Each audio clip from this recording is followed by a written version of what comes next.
네, 계속해서 뉴스 파헤치기 이어갑니다. 올해로 7회째를 맞은 오송 화장품 뷰티 산업 엑스포가 지난 22일이죠. 화려한 개막식을 가졌는데요. 국내 최대 규모의 화장품을 전문 엑스포인 2019 오송 화장품 뷰티 산업 엑스포에 대해 오늘 자세히 알아보겠습니다. 네, 교수님 다녀오셨습니까? 주말에 가려고요, 우리 가족들하고. 네, 저도 아직 못 가봤거든요. 저는 딸만 셋이라서 요 뷰티 산업에 관심이 많죠. 함께 가려고 합니다. 네. 이 뷰티 산업 바이오 엑스포가 드디어 지난 22일 화려하게 개막을 했는데요. 엑스포의 개최 취지와 좀 이런 슬로건에 대해서 먼저 간단히 설명 좀 해주시죠. 사실 많은 분들이 좀 궁금해할 수 있다고 생각을 합니다. 왜 충북에서 또 청주에서 오송 화장품 뷰티 산업 그 엑스포 박람회를 개최하는지 벌써 이제 2013년부터 매년 개최하고 지금 있거든요. 올해가 7회째라고 하더라고요. 그런데 이제 그 개최된 배경은요. 지금 뭐 우리 K 뷰티 또는 K 팝, 또 K 뮤직, 또 K 푸드 음식 이런 식으로 K자가 들어가면 이제 한류하고도 연결돼 있지 않습니까? 화장품도 한류 중에 하나로 이제 떠오르고 있는 것도 있지만은 우리 청주, 진천, 음성 요 일대가요. 우리 화장품 기업, 화장품 공장, 화장품 기업들이 상당히 많이 있어요. 정확한 통계는 좀 더 알아봐야겠지만 한 70여 개 화장품 그 기업들이 있고요. 물론 서울 수도권이 훨씬 더 많고요. 또 밑으로 내려갈수록 이제 우리보다 작습니다. 이제 뷰티 산업을 적극적으로 추진하고 있는 자치단체도 물론 있죠. 뭐 대구 같은 데도 있고 그런데 이제 충북도 이제 서울하고 이제 이 지정학적으로 볼 때 교통으로 볼 때 가깝고 또 오송역이라는 아주 교통의 요충지도 있고요. 또 그렇게 많은 화장품 기업들이 있기 때문에 이 화장품을 사실 K-뷰티로 테마로 해갖고 전 세계의 한류 확산의 어떤 그 전략으로 같이 이어지면은 기업도 성장하고 한류 어떤 그 확산과 그 촉진도 함께 동반 그 성장과 두 마리 토끼를 같이 잡을 수 있지 않겠느냐라는 것 때문에 2013년부터 시작을 하게 된 것이고요. 이제 올해 주제는 K-뷰티. 세계를 물들이다라는 테마라고 합니다. 그래서 이제 박람회하기 때문에 단순 전시가 아니라 이제 그 화장품 관련된 기업과 제품들이 전시, 그다음에 쇼핑, 그다음에 그 바이어 상담 이런 것들이 함께 이루어질 수 있도록 준비했고 대신 이제 축제형 박람회 이런 식으로 다양한 볼거리도 준비가 돼 있다고 합니다. 그렇군요. 이 말씀하신 것처럼 슬로건이 K-뷰티 세계를 물들이다잖아요. 그런 만큼 전 세계에서 많이 관심을 갖고 있다고 합니다. 이번 행사에 세계 명사들도 많이 참석을 했다고 하던데요. 주로 어떤 나라에서 오셨습니까? 원래 이제 국제 행사로 하다 보면은요, 국제 행사의 격에 맞느냐 안 맞느냐를 따지는 여러 가지 중에 해외에서 얼마나 다녀갔느냐. 이것도 중요하고요. 특히 박람회는 일종의 무역 그 상담의 그 성격을 갖고 있기 때문에 전 세계의 어떤 수출의 교두부를 어떻게 마련했느냐. 이것도 중요할 거 아닙니까? 그러니까 지난 화요일 날 개막 행사를 할 때 그 이제 주한 알제리 대사 부부도 다녀갔고, 그러니까 주한 대사 그 가족들도 많이 다녀갔다 그럽니다. 그리고 필리핀의 그 뷰티와 여행 관계자들도 많이 그 다녀갔다 그러고요. 이 자리에서 우리 이시종 지사께서 이제 일종의 자랑 삼아 K-뷰티를 선도하고 있는 게 우리 대한민국 충북이다. 라는 메시지를 왜냐하면 2014년부터 꾸준히 대한민국 최고의 행사로 전개를 했기 때문에 그런 자긍심도 있었고요. 그 개막식에만 해도 해외에서 그런 전문가들이 약 100여 명이 다녀갔다 그럽니다. 말씀처럼 이런 큰 행사가 우리 지역에서 계속해서 열리는 것 자체가 참 자랑스러워야 될 것 같은데요. 올해 이 행사 전시 규모 어떻게 됩니까?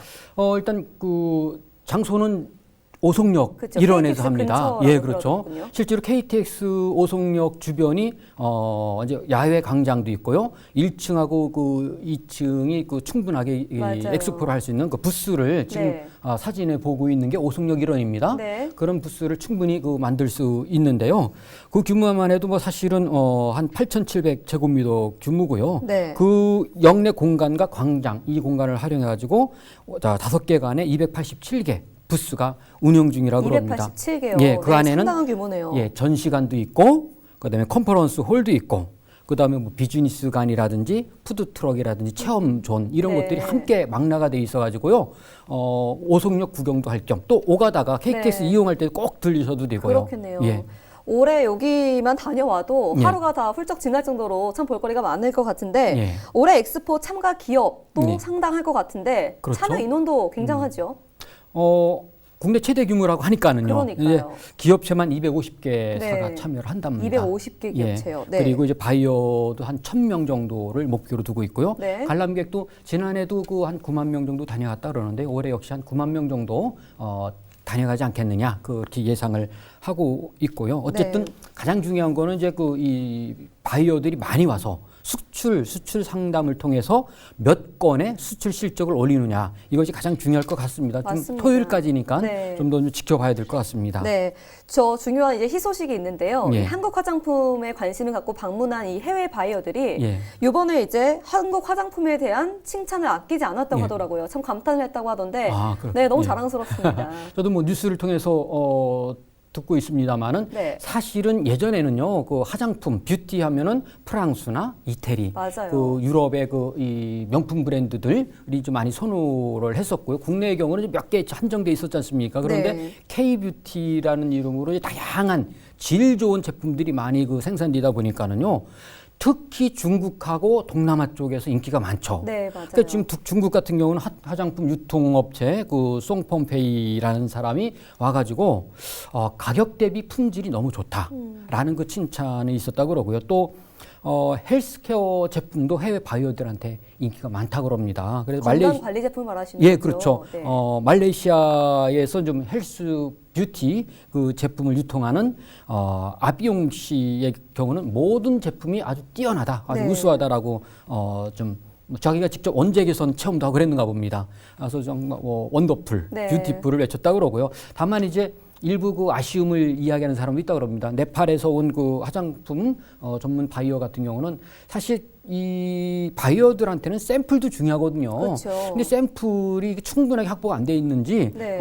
이 돈 주고 샘플조차도 사야 되는 샘플 이런 부족한가 보군요. 예, 아마 부족한 부분도 있고 또 일부 기업은 별도로 준비를 하지 않고 그냥 유료로 예, 판매를 아마 하고 뭐 이런 네. 것도 있었다고 그럽니다. 그래서 아쉬움을 토로하고 그랬는데요. 어쨌든 다양한 제품들을 한 자리에서 보고 이것이 해외로 확산할 수 있는 좋은 교두부 역할을 우리 뷰티 엑스포가 하고 있다고 보시면 되겠죠. 맞습니다.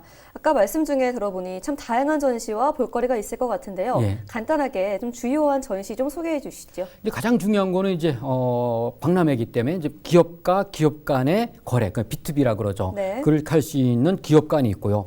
또 이제 비즈니스 상담을 할 수 있는 비즈니스 간이 있지 않습니까? 그리고 마켓, 판매를 위한 마켓 간이 있고 또 일반 시민들 같은 경우는 그걸 보면서 체험을 할 수 있는 공간이 있어야 되지 않습니까? 그렇죠. 그 다양한 체험을 할 수 있고 또 즐길 수 있는 그런 공간도 함께 마련되어 있다고 합니다.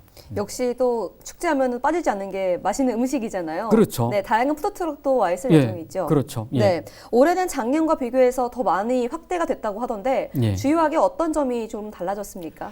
사실 이제 무역 상담을 하려면 코트라의 역할이 중요하거든요. 네. 올해는 특히 이제 코트라에서 화장품 원료 해외 바이어를 초청해서 수출 상담회를 직접 진행을 한다고 합니다. 네. 그래서 원료 바이어 11개 업체하고 그다음에 이제 원료 국내 기업 20곳이 참가를 하고 있는데요. 그래서 사실은 일본 특히 이제 수출 규제 여파로 어려움을 겪고 있는 기업들이 많이 있을 거 아닙니까? 맞아요. 그죠? 그래서 화장품 원료의 국산화 그런 것 필요성도 제기되고 있고 그런 그 원료 기업들을 대상으로 한 수출 상담회를 통해 가지고 네. 그런 어떤 위기가 기회로 이렇게 좀 전환될 수 있는 환경을 만들어준다고 합니다. 그리고 체험형 축제라는 일반 시민들한테는 다양한 좀 먹을거리, 볼거리, 체험할 거리도 있고요. 특히 네. 지금 공예 비엔날레가 지금 열리고 있지 않습니까? 그렇죠. 공예 비엔날레를 관람하거나 또 이제 청남대에서 국화 향이 가득할 거란 말이죠. 맞아요. 그러니까 청남대를 이용할 경우에 그 공예 비엔날레와 청남대를 함께 이용할 경우에 좀 할인 혜택까지 있고 그러니까요. 이양의 이렇게 그 축제를 즐긴다면 하루 네. 딱 정해서 뷰티도 보고 공예도 보고 청남대의 그것도 국화의 향 가득 그 가을에 담으면 좋을 것 같습니다. 네, 하루도 부족할 것 같습니다. 해가 거듭될수록 이제 올해 7회째를 맞이했는데 예. 참여 인원과 또 참가 기업도 점점 늘어날 것 같습니다. 예, 그렇죠. 축제 활성화가 잘 예. 되고 있다고 봐도 되겠죠? 그렇죠. 뭐, 2013년부터 매년 그 개최하면서 이제 일종의 이 노하우가 축적돼 있지 않습니까? 그러니까요. 축적돼 네. 있어가지고 작년 같은 경우만 해도 좀 1,153건 수출 계약을 했고요. 참여인은 9만 명이었는데 이번 같은 경우도 그 정도로 그 예상을 하고 있다 그럽니다. 그래서 좋은 성과가 좀 나왔으면 좋겠고요. 네. 이번 그 토요일까지 계속 그 행사는 진행되니까는 이쪽 전문가가 아니어도 일반 시민들도 보면은 화장품이나 뷰티는 늘 사실 좀 아름답고 누구나 좀 사실 함께하고 싶은 그런 그 맞아요. 콘텐츠 여자라면 아닙니까? 다 욕심내는 부분이죠. 예, 그래서 함께 좀 그 행사장을 이렇게 구경하도 소풍 가도 좋을 것 같습니다. 네. 현재 K-뷰티 산업이 K-팝 못지않게 해외 곳곳에서 아주 무서운 기세로 성장하며 세계를 놀라게 하고 있는데요. 이런 국내 화장품 산업의 글로벌화 현상에 발맞춰 이번 축제로 인해서 국내 화장품 산업의 수출 촉진화를 더 가속화시킬 수 있는 장으로 거듭났으면 좋겠습니다. 오늘 뉴스파헤치기는 여기서 마무리하겠습니다. 네, 교수님 오늘 말씀 고맙습니다. 예, 감사합니다.